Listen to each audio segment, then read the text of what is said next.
Liquor scam का investigation किया था, पीएमएलए इन्वेस्टिगेशन भी जो किया गया था, और साथ ही साथ जो एंटी करप्शन ब्यूरो ने भी जो आईपीसी की धाराओं के अंतर्गत और प्रिवेंशन ऑफ करप्शन एक्ट की धाराओं के अंतर्गत जो इन्वेस्टिगेशन किया था, उसके संदर्भ में जो अनवर ढेबर की तरफ से एक आवेदन पत्र माननीय विशेष न्यायाधीश पीएमएलए और माननीय विशेष न्यायाधीश एंटी करप्शन ब्यूरो के कोर्ट में प्रस्तुत किया गया था। आवेदन सेक्शन 190 दंड प्रक्रिया संहिता से संबंधित है और उन्होंने कई सारे आक्षेप लगाए हैं। दोनों ही इन्वेस्टिगेटिंग एजेंसी इसके ऊपर लगभग आक्षेप कॉमन प्रकार के हैं, जिसमें कि उनका कहना ये रहा है कि जो इन्वेस्टिगेटिंग एजेंसीज हैं, उनका कहना एक तरफ तो उनका कहना ये है कि जो इन्वेस्टिगेटिंग एजेंसीज ने इन्वेस्टिगेशन किया है उसमें उन्होंने बहुत दबाव डाला है और दबाव डाल करके लोगों से लिखवाया है, चीज़ें अपने मनमाफिक की हैं, और जिसमें कि उन्होंने कहना है कि आबकारी जो उस समय ऑफिशियल्स थे वो लोगों ने तो जा करके मुख्यमंत्री कार्यालय में कुछ रिप्रेजेंटेशन वगैरह भी दिया था तत्संबंध में, और इस वजह से एक प्रकार तो उनका हमारा इन्वेस्टिगेशन ही जो है दूषित है। एक तरफ उनका ये कहना है, दूसरी तरफ उनका ये कहना है कि अगर इन्वेस्टिगेशन को सही मान भी लिया जाए तब ऐसी परिस्थिति में ऐसे एविडेंसेस आए हैं जिसमें कि जो छत्तीसगढ़ में तत्समय में कार्य करी 3 डिस्टिलरीज थी, welcome distillery, Bhatia wine merchant और केडिया, ये लोग Chhattisgarh distillery, Bhatia wine merchant and एक और डिस्टिलरी थी वेलकम डिस्टिलरी, तो इन लोगों के भी जो डायरेक्टर्स हैं और जो संबंधित व्यक्ति हैं तो उनको भी बनाया जाना चाहिए था, इसमें एक्यूज बनाया जाना चाहिए था। साथ ही साथ अगर जो या तो ईडी का प्रोसिक्यूशन कंप्लेंट कहें या एंटी करप्शन ब्यूरो का जो फाइनल रिपोर्ट कहें, उसमें ऐसे साक्ष्यों का उल्लेख है जिसमें से ये परिलक्षित हो रहा है कि जो छत्तीसगढ़ में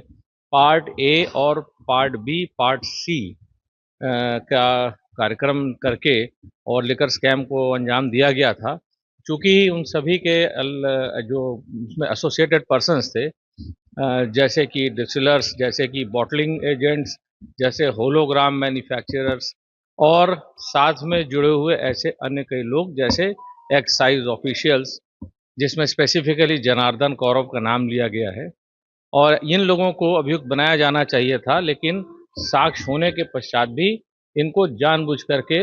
और छोड़ दिया गया है। और उसमें ऐसा भी लिखा है कि शायद इनसे झूठे स्टेटमेंट्स लिखवाने के एवज में जो कि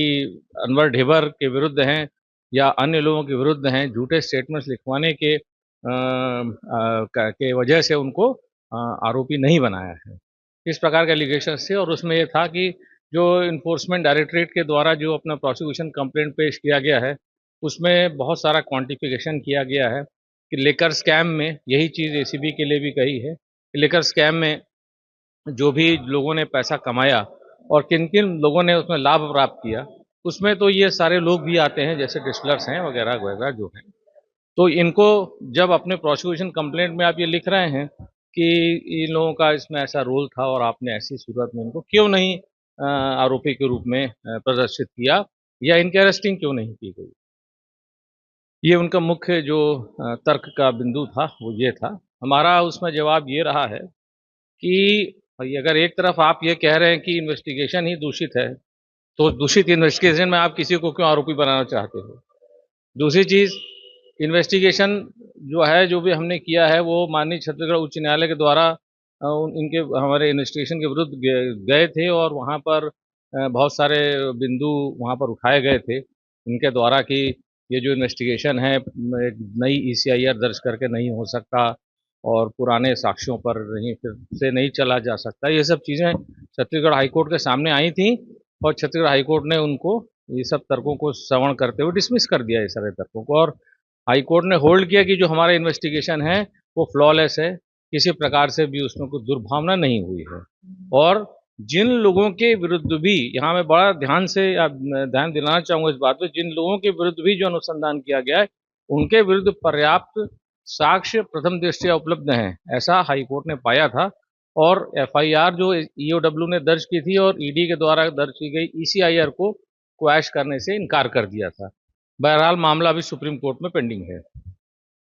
लेकिन हमारा कहना था कि अभी तक जो परिस्थिति वो ये है कि हमारे इन्वेस्टिगेशन को दूषित नहीं ठहराया है छत्तीसगढ़ हाईकोर्ट के द्वारा। तो ये कहना कि हमने कोई दबाव बना करके ये किया है वो किया, तो उनका तर्क बदल गया। उनका कहना था हमारा मुख्य तर्क ये नहीं, हमारा मुख्य तर्क तो ये है कि जब आपने क्वांटिफाई कर दिया कि इन लोगों ने इतना इतना लाभ प्राप्त किया तब क्यों नहीं किया। हमारा उसमें कहना ये था कि हमने जो अभी तक इन्वेस्टिगेशन किया है, अगर हम देखें तो मनी लॉन्ड्रिंग इन्वेस्टिगेशन में 9 लोगों की अरेस्टिंग की है, 9 लोगों के विरुद्ध जो भी हमने अपने प्रोसिक्यूशन कंप्लेंट पेश किया है। वहीं दूसरी तरफ अगर एंटी करप्शन ब्यूरो का हम इन्वेस्टिगेशन देखें, उसमें 10-11 लोगों के विरुद्ध बेसिकली हमने चालानी कार्रवाई की है, एक की फरारी में की है।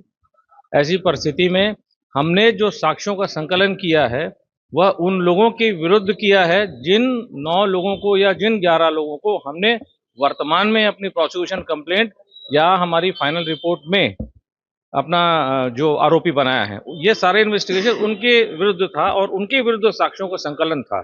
इन्वेस्टिगेशन अभी हमारा जारी है। यदि हमने अपनी प्रोसिक्यूशन कंप्लेंट में या हमारे चालान में उन लोगों का नाम लिखा है जिन लोगों को ये लोग आरोपी बनाने के लिए आए हैं, अगर उनका नाम है और उनका रोल हमने कुछ दिखाया है इस क्राइम में क्या है, ना सिर्फ उनका रोल बल्कि और भी ऐसे कई लोग हैं, जैसे कि हमने उदाहरण दिया है कि वर्तमान में जो पूर्व आबकारी मंत्री थे कवासी लखमा और उनके सपूत दोनों को हमने बुलाया है और उनके साथ एसोसिएटेड और कई लोगों को बुला करके अभी सेक्शन 50 के स्टेटमेंट रिकॉर्डिंग चल रही है। यानी हमारा इन्वेस्टिगेशन अभी चालू है, हमारा इन्वेस्टिगेशन अभी एंड नहीं हुआ है और जो भी कुछ साक्ष्य अभी एकत्रित किए गए थे वो उन 9 लोगों के खिलाफ या उन 11 लोगों के खिलाफ थे और ताकि वो लोगों को हम चालानी कार्रवाई कर सकें या कंप्लेंट में एक आरोपी बना सकें, उनके विरुद्ध थे। अभी जो अन्य लोग बचे हुए हैं और जिनमें कि ये जिन लोगों के विरुद्ध आवेदन पत्र आया है वे भी शामिल हैं, उसके अतिरिक्त भी लोग हैं। जैसे एसीबी के जो एफआईआर है उसमें 70 लोगों के लगभग लोगों का नाम है। ऐसी परिस्थिति में जिन जिन लोगों के विरुद्ध हमें उचित साक्ष्य मिलते जाएंगे और हमें अगर आवश्यकता हुई तो हम उन्हें अरेस्ट भी करेंगे और अगर आवश्यकता नहीं हुई, साक्ष्य हमें मिल गए तो हम उनके खिलाफ उस समय जब हमारे पास उनको आरोपित करने लायक पर्याप्त मटेरियल अवेलेबल होगा, हम ज़रूर उनको जो है प्रोसिक्यूट करने के लिए या तो प्रोसिक्यूशन कंप्लेंट में उनके खिलाफ पेश करेंगे या उनके खिलाफ हम चालान की कार्रवाई करेंगे। हमारा आज ये तर्क ये रहा है, लेकिन